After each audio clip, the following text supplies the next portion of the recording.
sarap dito, sarap maging bata. Ito yung palaruan nila. Sa atin yung mga bata, puro gadget, puro cellphone yung hawak. Eh dito, nakapaglaro sila ng malaya. Makikita nyo, nakaubad pa sila, nag-i-slide. Ganito rin kami noon pag umakit kami ng bundok. Sobrang saya, sobrang malaya. Walang problema. Sarap no, sarap ng playground nila no. Wala silang cellphone. Ang galing. Technique pala doon, kailangan nakaubad ka. Sarap. Romy Bonillo. Ito yung kubo nila tatay oh. Ang ganda ng lugar nila oh. Tabing ano na sila, tabing batis. Yan, diba?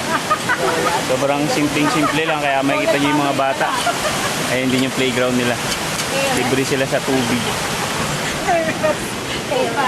Yan, ito yung bahay nila tatay. Sige. Ito yung kubo nila. Gininawa na? Gininawa na si tropa. Maganda, mabigyan sila dito ng solar. Para meron silang konting ilaw dito.